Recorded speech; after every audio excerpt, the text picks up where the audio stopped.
If you are looking for actionable solutions that you can implement as early as later this morning, you're in the right place. Coffee on the counter, calendar in view. Got a room full of futures and a plan that's tried and true.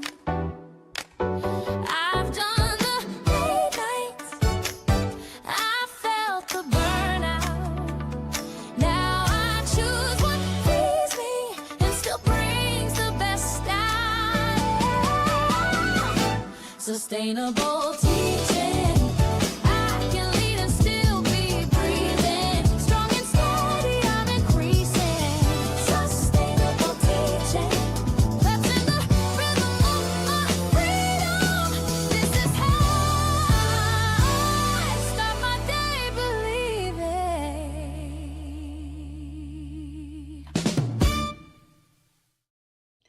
Hey everyone, my name is Ray Heward, and you are listening to the Sustainable Teaching Podcast. We have Sheila Daly with us. How are you feeling, Sheila? I'm doing good today. Happy the sun's out. It's a little warmer than it's been. Thank goodness. We got some Illinois women in the house today.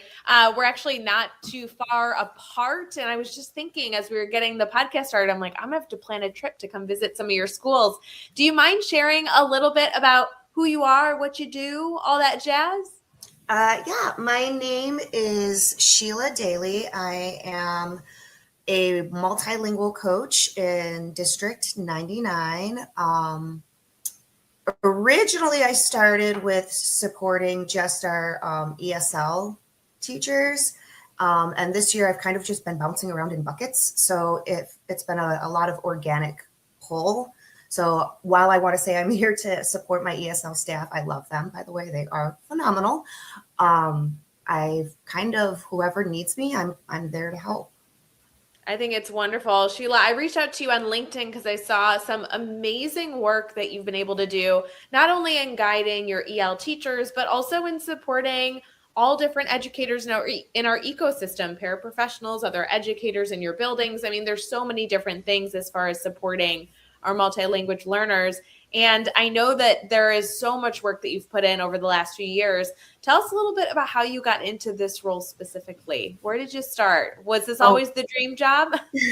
I didn't even know this job existed. It never was in the back of my head. We got back from COVID, and when we had to go back to the classroom, we were told that we needed to co-teach, and I was overwhelmed. I had grades 3, 4, 5, 6. I had science, I had social studies, and I was trying to find a way that my brain didn't explode. And so I created a structure that I just followed for every subject and every grade. So I focused on, I would look at the end of unit assessment. So I would look at the academic vocabulary students would be needing to understand before answering their test questions. So I would make sure that that academic vocabulary was brought into the lessons and that I would focus on that and consistently model it. I made sure that there was a part where students would speak. They would literally speak into a microphone and then listen to themselves. And they had as many opportunities as they wanted to answer the question to their own comfort. Because I know, like, even myself as a grown woman, I'm like, oh my God, I have to record myself. And then I stumble on my own thoughts. And I was thinking, because they get access, like, no wonder they struggle. They're so nervous. Like, maybe if I can just build that muscle and comfort that when the test comes, they're not as like, and then I made sure that there was a writing component because both parts are the expressive language pieces. And what really, really helped was my principal general counselor. She asked, she's like, does this align with the content objective? And I was like, not as much as it should. And then I was able to refine it. So just like that small, tiny question of feedback made this momentum. And with my amazing colleagues, gosh, love them, they followed the same structure. And we tripled district expectations for access and language growth year after year. I partnered with another incredible ESL lead, and she did the same in her building. So proud of you, Nicole. Woohoo! And then I was encouraged to apply for this position of multilingual district coach. And since then, I've been creating writing frameworks that align to state priority standards, the district curriculum, and providing scaffolds in both tier A and BC. And teachers use this as not only like an end product, but they are able to take the knowledge that the students have learned. You know I mentioned a little earlier that we've been practicing a lot of the retrieval from Patrice Bain's powerful teaching. Like, it's been amazing because it just really, really accelerated the work and the structure that was already created and that my colleagues and I were doing, to seeing faster results because our students' knowledge was sticking better. And from that, these frameworks you change the scaffolds based off of their writing. So once we see their writing, we get an understanding what they understand about the content. And then the second piece, we can see what we need to model to help their sentence progression and like the developmental staircase and get stronger writers. And my favorite part this year was my classroom of residency with Mrs. Brown and Mr. Juarez, who have said that their student work has been transformational. Nancy Brown said that she's been in the district for 25 years and she's not seen students produce this level of writing this quickly. And so she's so incredibly proud. She's an amazing teacher. And then, of course, my co-pilot, my amazing Gabby, she's our dual language district coach, and she's doing the same structure. So she and I partnered together. We looked through the power tools from Patrice's book and created a structure similar to what I did as an ESL teacher. We created a structure, and now she's also taking those power tools in alignment with the writing frameworks in Spanish, and our kiddos in Spanish are also growing. They love it. It's been really great because the pride that you see from the students is my favorite part. Gosh, there is so much that I'm so excited to dig into on this episode, not only with you being an educator who's so determined to find a solution, bringing all these positive resources together and being able to create the right thing for your school district, but then also being willing to share and support others. There is so many different strategies also, I'm sure, that you can share that we'll get into. Before we get into all that work, though, do you mind me asking, as you reflect on this success and what you've been able to accomplish, what's next? I mean, you just were able to turn around a big piece here. You've entered into a role that you're now impacting so many more. I mean, what's the dream look like? I don't know. I want to just continue to help. Like, I want to build something. This is going to sound so dorky. I'm almost going to like tear up and maybe even like, I am a firm believer, and I always have been. This has been something that has been ingrained in me since I was a little girl from my mom, that like, when we have an educated society, we have a healthier society, right? There, like, so many issues in this world stem from not having strong education. And honestly, like, I don't know how to get there yet, but like, I want to be able to do something that really, really impacts, like, all of us, because my children, I'm not going to be here, maybe if I'm lucky, I got 40 more years. I want to make sure that whatever society I'm leaving, I leave it better for my daughters.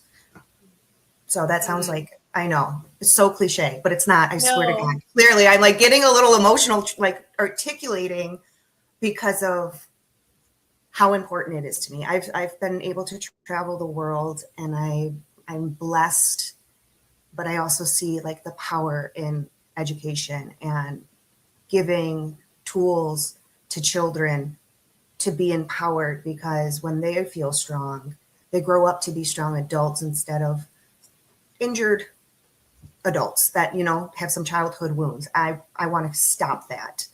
Well, we can feel the passion coming through, and I'm so excited to continue to elevate your voice, reaching even more people who can then take these tools and resources and impact the students they're working with. Stick with us as we get through as we move into really some sustainable practices that we can start implementing as early as this week. This episode is brought to you by the Teachers Deserve It Blueprint, a done-for-you system for building a classroom that works without burnout. If you're tired of piecing it together on your own, this is your framework. See what's inside at teachersdeserveit.com. Sheila, you've been able to share so many elements of your journey, the backstory on how you reached where you are now. And I know so many educators listening are going to have questions. They're going to want to connect with you. We'll get to sharing your contact information very soon. But when it comes to taking this concept and implementing it maybe on a smaller level or just even just getting started, where do you suggest as a starting point? Because everything that we're working on here on the Sustainable Teaching Podcast is, positively affecting burnout, reducing stress. Our goal is to really make these positive impacts. What comes up to mind for you? There's two parts, and I know that's so first, anchor to the objective. What the objective is going to tell you what to focus on in the lesson. So while we would, in a perfect world, read everything thoroughly, I mean, we know that's not sustainable, right? With mental health, that you have to read everything, every single subject, and then have a life. So know the objective of the lesson. And once you know the objective of the lesson, you will be able to anchor your stopping points back to that objective. So if students are supposed to be understanding water cycles, while you are reading a science context and you know that they have to understand it, you know which parts to stop at. And then I would say the next positive and easy tweak is retrieval practices. Very easy ones that, Patrice, I swear, I'm not trying to sell your book, but they're just really easy tools. Like you read it and you're like, oh yeah, that makes sense. And so implementing those periodically and just anchoring to your objective, you'll be able to structure your lessons better. And then it'll give you a lens on what scaffolds our kiddos need. That's beautiful. When it comes to retrieval ideas, do you mind sharing a few specifics that you seem to lean on frequently? Well, currently we have a structure that we start with, me and my co-pilot, Gabby. We start with a brain dump, and we try to anchor it to a previous lesson or previous unit, but we connect it to what we are about to learn. So we know that if we want to start new learning, we want to make sure that's connected to something that we know we taught, instead of who here has seen a hurricane or who here has been to Florida, where you can't really connect to that if you haven't been. So we try to make sure that our questions are always anchored to what's currently being taught or which has been taught. And then we do whiteboard retrievals. We do write to take one. And then at the end, we have them write all of their learning in a writing framework. Do you mind sharing a little bit about how to do the write to take one? What's that strategy, if you don't mind sharing, for some people who may not be familiar? And I'm not positive if this one is from Patrice's book, but it's something that Gabby was like, I like this idea. And I was like, let's do it. Let's do it. So it's students write the two things that they find most valuable aligned to the objective. You want to, again, anchor them always back to the objective. Like, we're learning about water cycles. What are two things that you learned today that was interesting about water cycles? So they write their own two findings, and then they have to find something, another student, that's different from their two findings. Wonderful. Any other topics that come to mind that you feel like when you're working with maybe a new educator who's interested or someone who wants to learn more about your process, you just find yourself recommending more often than not? More, which like tactics to the Yeah, related to educators getting started in this, whether it be retrieval processes or anything else that might be something that an educator could go use sooner rather than later. I would say like look up retrieval tools. Like that would be something very easy. It would take you 5 minutes to read. And I feel when you're reading, you're like, oh, this is how this applies in my classroom.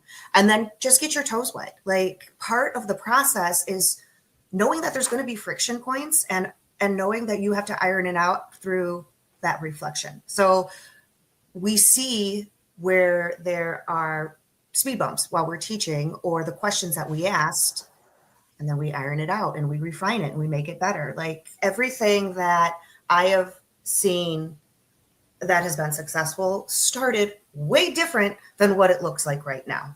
Even practicing like new tools and strategies, trying to put it in operation, I had to sit there and reflect shoulder to shoulder with whomever I was with or just myself on, do I see student output and impact? And if I don't, then I need to change my approach. I love this reflection. And as a reminder, every podcast episode does come with a download tool or resource. So it sounds like a good idea for this could be collecting a list of those retrieval processes and allowing us to be able to take those ideas and put them into place and see how it goes. Obviously, you can connect with Sheila and continue that reflection as you try different strategies. Let's get into some community questions. Before we wrap up, if you're not subscribed to the Sustainable Teaching Substack, you're missing out. Every Friday, you'll get an episode plus a free download resource. Subscribe for free over at our Substack. And if you have any questions you want answered in a future episode, drop them over at teachersdeserveit.com by direct messaging the team or emailing Olivia at teachersdeserveit.com. Sheila, we have some questions that were pulled by our community. We don't promise to have all the answers, but we're here just to brainstorm. Are you open-minded to taking a few questions? Sure. Let's do it. All right, this first one says, I'm a first grade teacher and I've completely lost control of my mornings. Unpacking, breakfast count attendance, notes from parents, kids crying, kids tattling. By 8:30, I feel like I'm already behind and frazzled. The rest of the day, I'm playing catch up. I've tried arrival routines and procedures, but nothing seems to stick. What am I missing? I just want the first 20 minutes of the day to not feel like chaos. Oh my God, my heart hurts because I've been there and and you feel like you're drowning. These questions are always so good because every time I'm like, every single time we have a question, one person on the screen's like, oh yeah, I've been there. I've done that. That's true. It's oh God, and little ones like, so something I've learned this year was the babies, man. Because I had such strong background in grades 3, 4, and 5. And I was like, oh, I'll just take it to these first graders. I was like, oh my God, this is a different world. Yeah. So what I have learned, and I hope this helps. I mean, it's trying, because their little executive functioning is like really short. It's like tiny steps, tiny steps. Like, hello, sit down. Let's look at the board. Let's look at, and timers to time yourself until you get into that routine. But I feel for her in, oh my God. Yeah.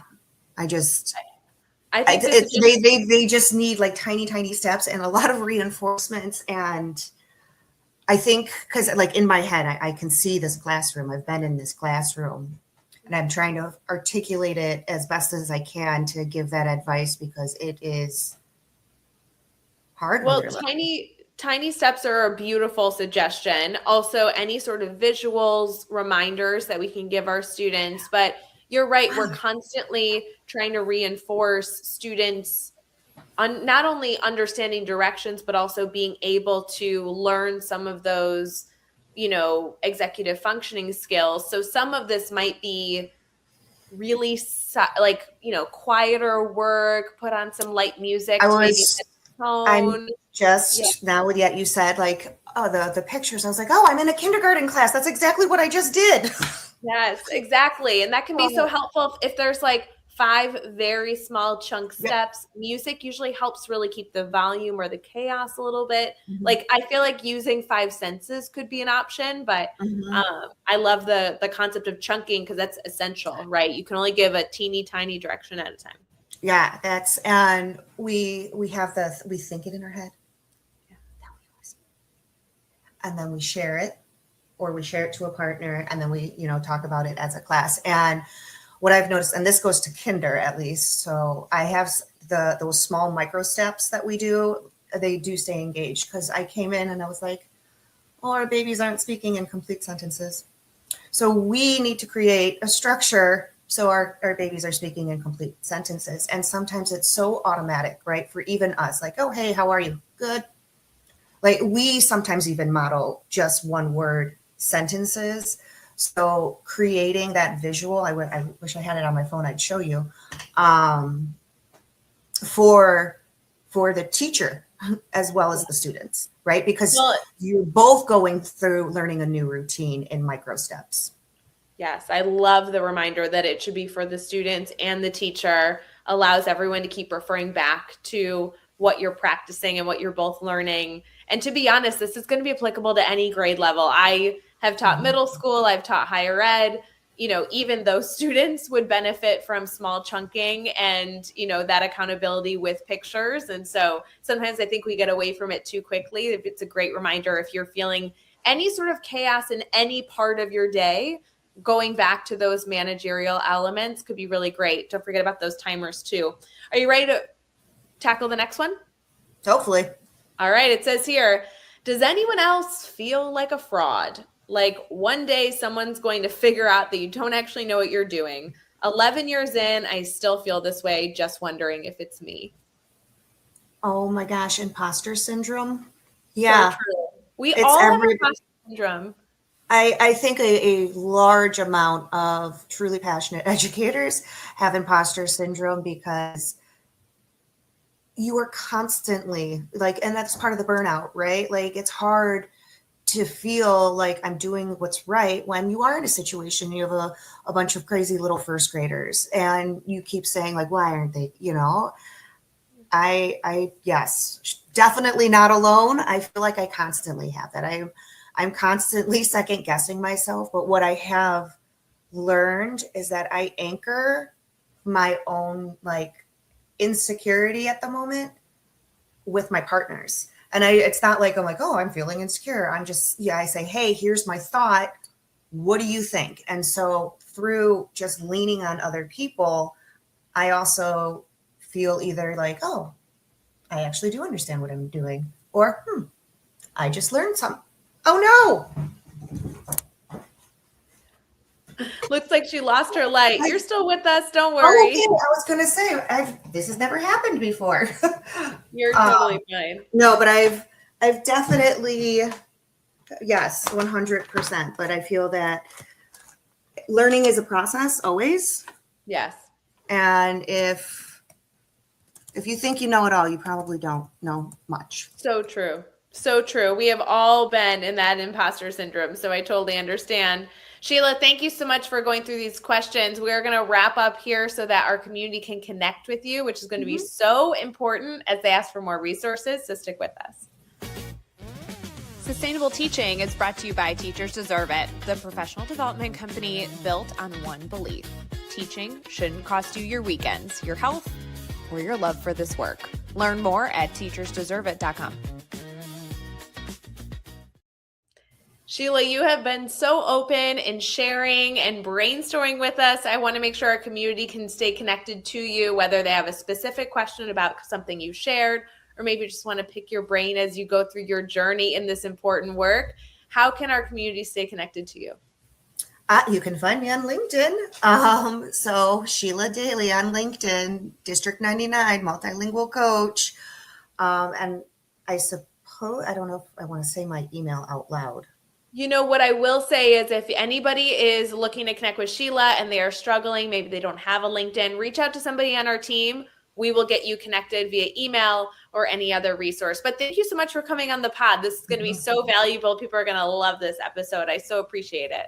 Oh, Thanks for being with us. Of course. Yeah. And if you want my folder, it's all yours. I love it. Sustainable teaching.